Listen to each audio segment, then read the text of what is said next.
राधे राधे दोस्तों, कैसे हैं आप सब। उम्मीद है अच्छे होंगे। मैं भी बहुत बढ़िया हूं। दोस्तों, स्वागत है आपका आपके अपने यूट्यूब चैनल में स्टार्ट विद आदित्य में। तो दोस्तों, मैं आपको बताऊं कि आज जो है मैं आपके संख्यात्मक अभिरुचि के क्वेश्चन कराने वाला हूं, जो कि मैंने आपको बताए थे। इससे पहले मैंने आपके सामान्य हिंदी के क्वेश्चन कराए थे। ये जो आपका पेपर है दोस्तों, द्वितीय पाली का पेपर है। 28/1/2019 में जो पेपर हुआ था, 2018 वाली की पुलिस की वैकेंसी का पेपर है। तो यूपी कांस्टेबल का पेपर मैं आपको पीवाईक्यू अभी से करा रहा हूँ। जो आपके लास्ट का टाइम है, इसमें पीवाईक्यू ही आपके लिए काम आते हैं। बाकी मैं आपको, और आप सिर्फ अगर यही वीडियो देख रहे हैं तो एक बार जाके प्लेलिस्ट जरूर देखो। बाकी मैं आपको अभी जो है मैं कुछ और भी आपको करा दूंगा। हिंदी के कुछ टॉपिक आपके मैं वीडियो डालूंगा और कुछ इंपॉर्टेंट टॉपिक वो आप एक बार कर लेंगे तो आपका काम हो जाएगा। ठीक है दोस्तों। तो 256 के वर्गमूल और 16 के वर्गमूल के गुणनफल ज्ञात करें और फिर परिणाम के वर्गमूल को ज्ञात करें। तो 256 और 16 के वर्गमूल के किसको गुणनफल मल्टीप्लाई को आपको पता कराना है, उसके जो परिणाम आएगा उसका वर्गमूल को पता करना है। ठीक है। तो आपका ए है 4, बी है 6 और सी है 8 और डी है 10। तो आइए देखते हैं कि आखिर सवाल करना कैसे है। तो इनका जो वर्ग अंडर रूट 256 और 216, तो 16 इंटू 4, ये आपको 256 का अंडर रूट होता है 16 और ये आपका होता है 16 का 4। तो आपका कितना आ गया 64, और 64 का वर्गमूल होता है 8। ठीक है। आपको अगर नहीं पता था वर्गमूल आपका अंडर रूट होता है, ये आपको नॉर्मल है, याद होने चाहिए। ठीक है। तो ये आपका हो गया। जो जितनी बार 16 या 256 होते हैं और 4 या 16 होते हैं, जो टेबल है वो उतनी बार पढ़ा जाए, वो संख्या आ जाए, उसका कहते हैं 8 या 60 वर्गमूल। चलिए अगला प्रश्न है, 2 कुर्सियों और एक मेज 170 रुपये में खरीदी जा सकती है। 5 कुर्सियां और 4 मेजें रुपये 530 में खरीदी जा सकती हैं। एक कुर्सी की लागत ज्ञात करें। तो आपका ₹40, ₹50, ₹60 और ₹70। तो बी जो है वो आपका सही उत्तर है। बी आपका हो जाएगा ₹50। माना एक कुर्सी की लागत x रुपये तथा एक मेज की लागत y रुपये है। प्रश्न अनुसार 2x + 1y = 170 फर्स्ट, और तथा 5x + 4y 530।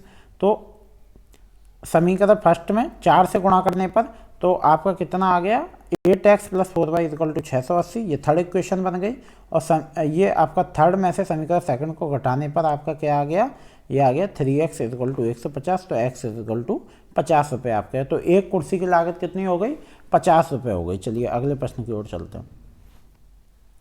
एक्स के पास बैंक खाते में ₹90.53 का शेष है। ये क्वेश्चन दोस्तों बार बार आ रहा है, ये आप याद रखिएगा। अभी ये कुछ रुपए जमा करेगा, फिर कुछ निकालेगा, फिर पूछेगा कि शेष कितने रुपए बचे। तो ₹67.14 जमा करने पर ₹70.116 की निकासी के बाद शेष क्या राशि होगी। तो ए है आपका 86.51, बी है 87.51 और आपका 78.51 और डी है 69.51। तो बी आपका सही है 87.51।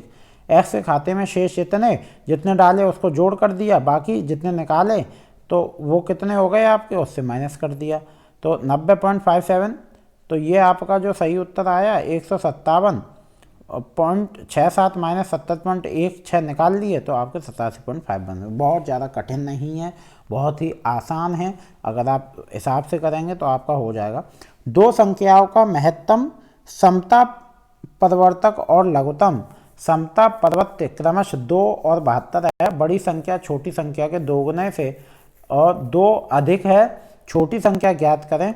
तो आपका आ जाएगा ए 4, बी 6, सी 8 और डी 10। तो सी आपका सही उत्तर है, 8 आ जाएगा। यहाँ पे इन्होंने तुरंत निकाल दिया, बहुत ज़्यादा हार्ड नहीं था ये वाला। चलिए करते हैं। यदि 4/5 अनुपात 12/10 x/6 9/2 तो x का मान ज्ञात करें। तो आपकी x की वैल्यू निकालनी है। तो आपकी a है 12, b है 15, c है 16.5, d है 18। तो आपकी x की वैल्यू 18 आई है। आइए देखते हैं कैसे। जब हमने ये बराबर कर दिया 12/10 इंटू x/6 बराबर 4/5 इंटू 9/2। तो आपका जो आ गया वो आपका है x = 18। 800 के 75% के 120% के 40% ज्ञात करें। तो 800 का 75% का, 120% का 40%, तो 288, 320, 360, 400, तो ये आपका सही है 288। आइए देखते हैं कैसे।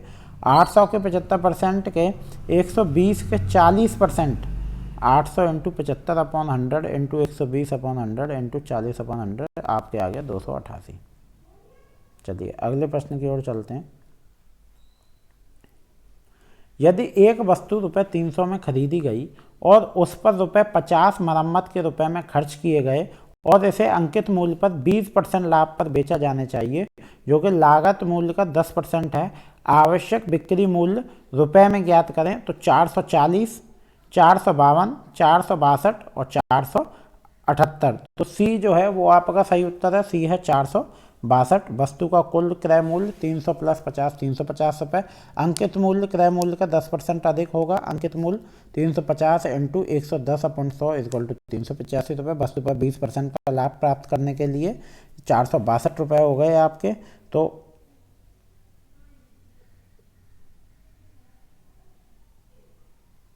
लागू होने वाली कुल प्रतिशत छूट क्या है? जब 20% और 10% की दो लगातार छूट लागू की जाती हैं तो ए 25%, बी 28, सी 32 और डी 36। तो बी आपका है 28। 20 और 10 की दो लगातार छूट पर कुल प्रतिशत छूट हो गई -20 - 10 प्लस 20 इंटू 10/100%, तो आपका हो गया -30 प्लस 2%, और तो हो गया आपका 28% माइनस के। चलिए ब्याज दर ज्ञात करें जबकि रुपये 1000 के मूलधन पर 5 वर्ष की अवधि में साधारण ब्याज से 440 रुपये प्राप्त हुए। तो हमें रेट निकालना है कि किस रेट की ब्याज ले रहा है जो 440 रुपये एक साल में बन गए 1000 रुपये पे 5 वर्ष में, सॉरी माफ़ करिएगा, एक साल में नहीं 5 साल में। ए 8.4%, बी 8.55%, सी 8.8% और डी 8.9%। तो सी आपका सही उत्तर है, सी आपका हो जाएगा 8.8%। दिया है मूलधन 1000 रुपये, समय 5 वर्ष, साधारण ब्याज 440 रुपये, दर निकालनी है। तो आपका क्या हो, साधारण ब्याज का फॉर्मूला क्या होता है? मूलधन गुणा दर गुणा समय अपॉन 100। तो दर हमें निकालनी है, बाकी वैल्यू सब रख दी, तो आपके आ गया 44/5, 8.8%। चलिए उस कालावधि को ज्ञात करें जिसमें 1000 रुपये के मूलधन पर वार्षिक 10% ब्याज दर से रुपये 331 का चक्रवर्ती ब्याज प्राप्त हुआ था। 1 वर्ष, 2 वर्ष, 2.5 वर्ष और 3 वर्ष। तो डी जो है वो आपका सही उत्तर है, डी आपका हो जाएगा 3 वर्ष। मूलधन 1000 रुपये, दर 10%, चक्रवर्ती ब्याज 331 रुपये, समय निकालना है।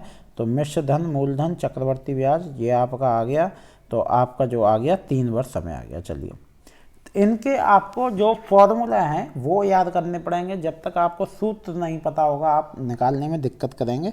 तो इनके बेसिक हैं, ये सूत्र तो आपको पता होने चाहिए, नहीं पता तो चलिए मैं आपको बता दूंगा।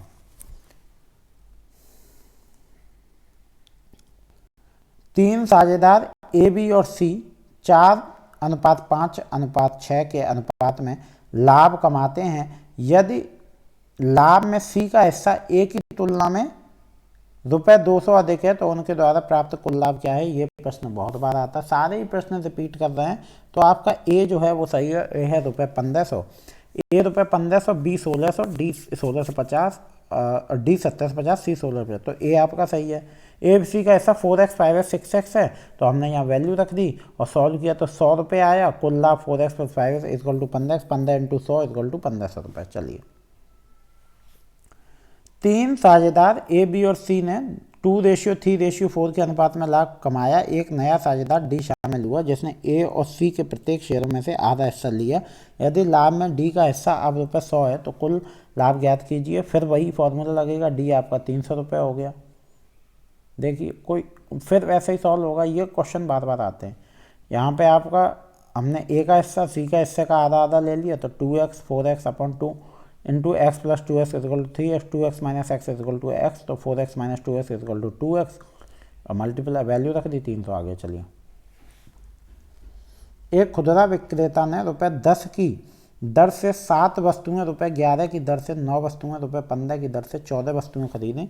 प्रति वस्तु बिक्री मूल्य ज्ञात करने यदि माना जाता है कि औसत लागत मूल्य पर 20% का लाभ होना चाहिए तो 15.16, रुपये 15.20 और रुपये 15.24 और आपका डी है 15.26 आपका। तो ए आपका जो है वो आपका सही उत्तर है, ए आपका हो जाएगा 15.16। ए और बी 12 दिनों में एक काम पूरा कर सकते हैं, बी और सी वही काम 16 दिनों में पूरा कर सकते हैं, ए और सी वही काम 24 दिनों में पूरा कर सकते हैं। वे तीनों मिलकर वह काम कितने दिनों में पूरा करेंगे? 9.33, 9.67, 10.33 और आपका है 10.67। तो डी जो है वो आपका सही उत्तर है, डी है 10.33।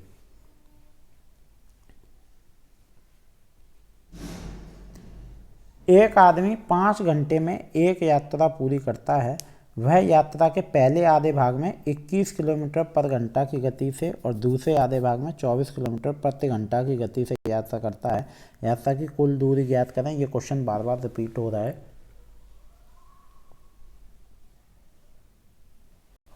हर सेट में वही क्वेश्चन है, बस वैल्यू अलग अलग रख देते हैं।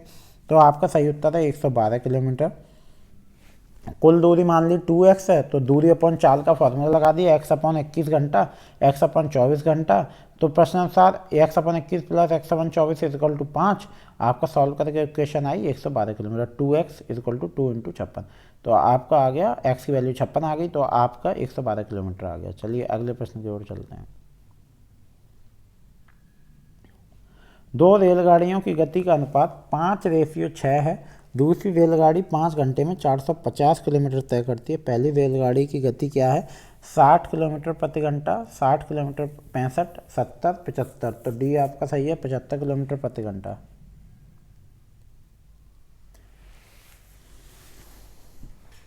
एक आयताकार भूखंड की लंबाई इसकी चौड़ाई से तिगुनी है। भूखंड का क्षेत्रफल 768 मीटर स्क्वायर है। भूखंड का परिमाप ज्ञात करें। 120 मीटर, 124 मीटर, 128 मीटर, 132 मीटर। तो सी जो है वो आपका सही उत्तर है, सी है आपका 128 मीटर। माना आयताकार भूखंड की चौड़ाई x मीटर है। सब में वही फॉर्मूला है, x की वैल्यू निकालो, मल्टीप्लाई कर दो।